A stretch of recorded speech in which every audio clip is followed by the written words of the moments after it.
in Japan. The grim discovery follows another group of North Koreans who were found alive last week, and experts point to the food shortages in the north. The one-day grace period ends today. The trial will resume against imprisoned former President Park Geun-hye after she had refused to appear on Monday, citing health issues. The hearing will start in a few hours with or without her. Indonesia's Bali braces for Mount Agung's eruption. The airport is shut and an evacuation zone has been sharply widened amid fears the volcano could be ready to pop for the first time in over 50 years. We have these and more coming up.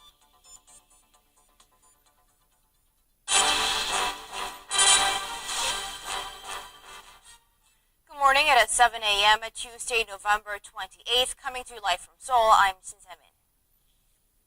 South Korea's top defense chief has visited the stage of a dramatic defection by a North Korean soldier earlier this month, the joint security area at the truce village of Panmunjom. There, the minister commended South Korean and U.S. troops for taking very appropriate measures in response to the rare defection. Our Kim Hyun-bin starts us off. South Korean Defense Minister 송영무 on Monday visited Panmunjom, where the dramatic defection by a North Korean soldier occurred earlier this month. Song toured the Joint Security Area Guard Unit's second observation post, right beside a military demarcation line separating the two Koreas. He was briefed on the defectors' route across the MDL by the Secretary of the United Nations Command Military Armistice Commission, U.S. Army Colonel Steve Lee. Song praised South Korean and U.S. troops for their swift response to the rare defection of a North Korean soldier via Panmunjom. South Korea and the U.S.'s swift response and decision-making during the dangerous situation was well handled. The defector attempted to use a jeep to escape across the MDL until the vehicle became stuck in a drainage ditch. As the defector got out of the jeep and started sprinting towards the military demarcation line separating the two Koreas, 4 North Korean soldiers opened fire at him. Dozens of rounds were fired, with several bullets hitting the defector. The soldier is currently recovering at a hospital near Seoul. The JSA has served as the venue for negotiations between the two Koreas under the jurisdiction of the United Nations Command since the Armistice Agreement was established in 1953. Kim Hyun-bin, Aria News. The top nuclear envoys of South Korea and Russia got together on Monday to talk North Korea and possibly ways to rein in the regime's nuclear activities. The two saw eye to eye on the importance of deeper discussions on the matter, but differed on how to tackle the problem. Our Kwon Jang-ho has the details. It was the first meeting between the current South Korean and Russian nuclear envoys, and their meeting began in a cordial manner, with Seoul's Lee Do-hun calling Russia a key partner in handling the North Korean nuclear situation. With the North Korea missile and nuclear issue becoming more serious, having this South Korea-Russia meeting, I believe, has been very timely. Moscow's Igor Mogulov agreed on the importance of the issue and said he looked forward to fruitful discussions. We are ready to cooperate with South Korea to peacefully resolve the region's collective issues. We look forward to our ministries keeping in close communication in the future. Seoul's foreign ministry said afterwards that the two envoys pledged to make efforts to restrain North Korea's nuclear activities and work together to bring Pyongyang to the negotiation table. However, the Russian envoy was perhaps more revealing earlier on Monday. At a regional conference in Seoul, the Deputy Foreign Minister remarked that using sanctions and pressure to get North Korea back to negotiations will not work, and that it's the ordinary North Korean people who suffer the most. This is in stark contrast to the stance taken by South Korea, the US, Japan, who have pushed for strong sanctions and pressure to draw the regime to talks. Even China has put more pressure on Pyongyang in recent months and have expressed they will fully implement UN sanctions, although Beijing's Foreign Minister Wang Yi did remark that tensions will not subside unless the key players make concessions. Wang added that the prolonged 70-day lull in North Korea's missile and nuclear activities could be a basis for reopening the six-party talks. In the meantime, Yi will travel to the US on Tuesday to meet with his US counterpart Joseph Yun for their third exchange in as many months. South Korea's Vice Unification Minister Chun Hae-sung is also currently in the US. Chun is also meeting with Yun and other Washington Washington officials to brief them on the current administration's North Korea policy, as well as to exchange ideas. Kwon Jang-ho, Arirang News. A former top U.S. military official says the threat of nuclear weapons actually being used is more probable these days due to the unpredictable nature of North Korea. And the former chair of the Joint Chiefs of Staff admitted that he's scared to death of the possibility. Our Oh Jung-hee tells us more. A former top U.S. military official has warned that North Korea may not stop at obtaining full nuclear capability, but go further and actually use it. In an interview with ABC News on Sunday, Mike Mullen, former chairman of U.S. Joint Chiefs of Staff, said uncertainty has risen on the Korean Peninsula mainly because of the rhetoric that's been exchanged. He said North Korean leader Kim Jong-un is working hard to fully develop nuclear weapons and that he'll get there short of some form of deterrence. He added, though the Trump administration has strongly addressed this issue right from the day of President Trump's inauguration and has created options, it's still very difficult to know what's actually happening within the regime. Mullen said his, quote, scared to death because if Kim sees using nuclear weapons as a way to solidify his future, then he could potentially use them.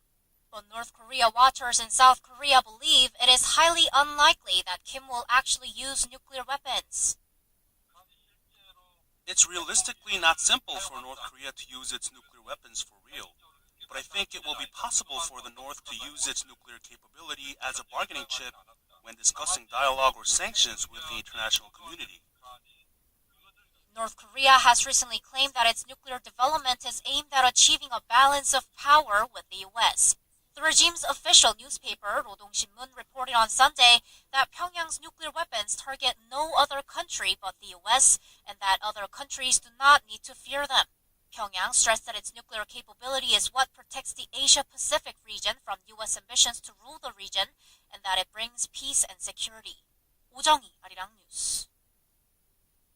The Japanese government has warned that another North Korean missile launch could be imminent. Quoting Japanese government officials, Kyodo News Agency says Pyongyang could launch another ballistic missile in a matter of days, adding that Tokyo continues to watch developments very closely.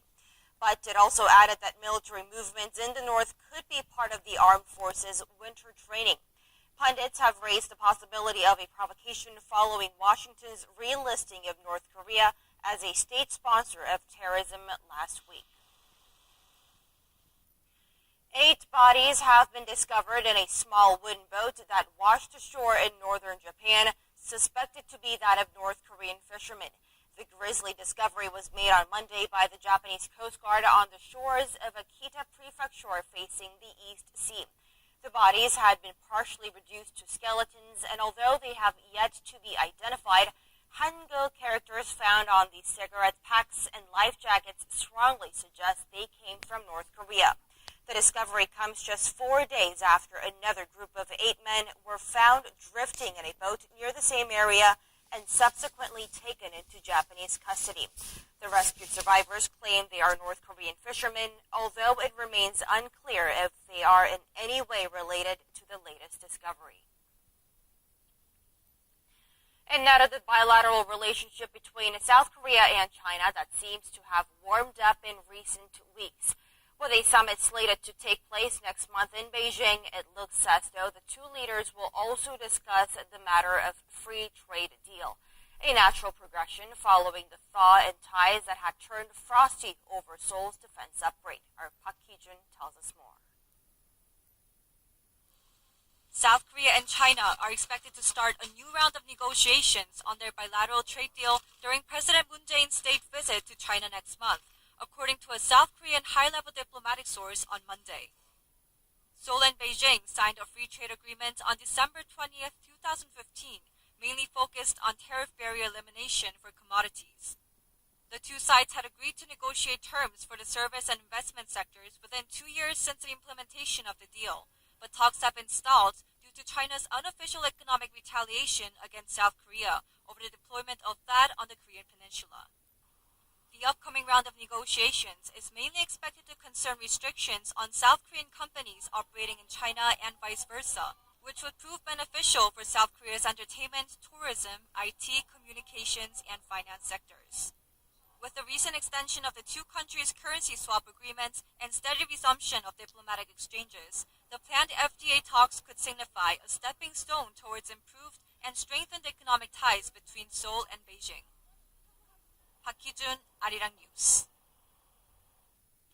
Japan, which has continually claimed sovereignty over South Korea's easternmost Dokdo Island, now plans to build an exhibition hall in the heart of Tokyo to claim ownership over the island. Watchers say this reflects the ruling Liberal Democratic Party's desire to strengthen territorial education across Japan. Our Kim Hyo-sun reports. Tokyo's Hibiya Park is a venue for a regular cultural exchange event between South Korea and Japan. Yet here at the park, the Japanese government is reportedly establishing a permanent exhibition hall, falsely claiming Korea's Dokdo Island as Japanese territory. Japan's Kyodo News Agency says the government plans to build an exhibition hall with materials on Dokdo, or what Japan calls Takeshima, and the Diaoyu Islands, known in Japan as the Senkakus. Hibiya Park attracts many foreign tourists as it's adjacent to the residence of the Japanese emperor.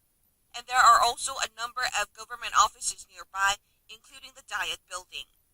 Tokyo plans to display archive materials that have been used to claim sovereignty over Dokdo, as well as various video materials to attract the younger generation.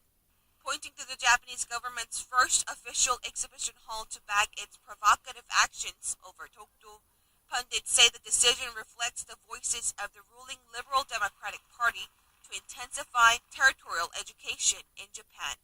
Kim Hyo-sun, Arirang News.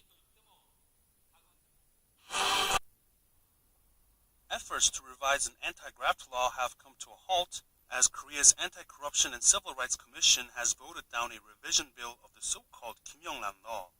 At a closed-door session on Monday, the commission voted to turn down the revision plan after nearly 3 hours of intense discussion. Prior to the meeting, the commission was anticipated to agree to the revision plan of doubling the price ceiling of agriculture and fishery gifts from 50,000 won to 100,000 won, or roughly $92.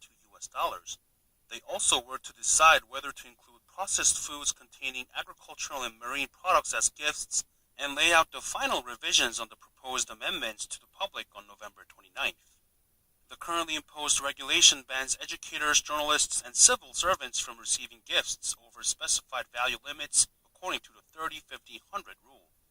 Under the regulation, free meals worth over 30,000 won or $28, gifts worth more than 50,000 won or $46, and condolence or congratulatory money over 100,000 won or $92 are prohibited.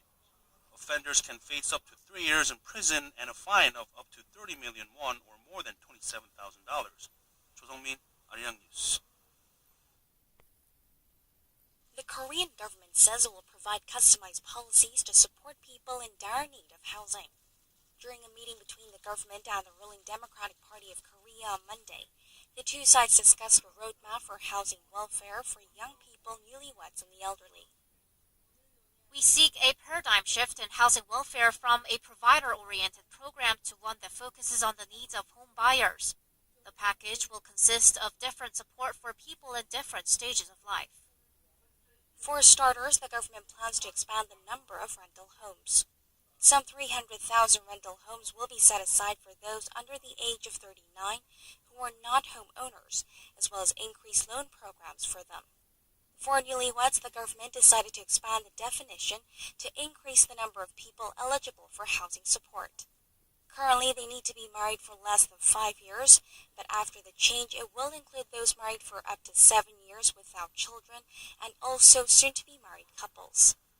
The government plans to offer some 70,000 homes for people in this category at about 80% of market prices. For old people who own homes but don't have a stable income, a new program will be launched that allows them to sell their homes and receive the money in the form of a pension while living in public rental houses.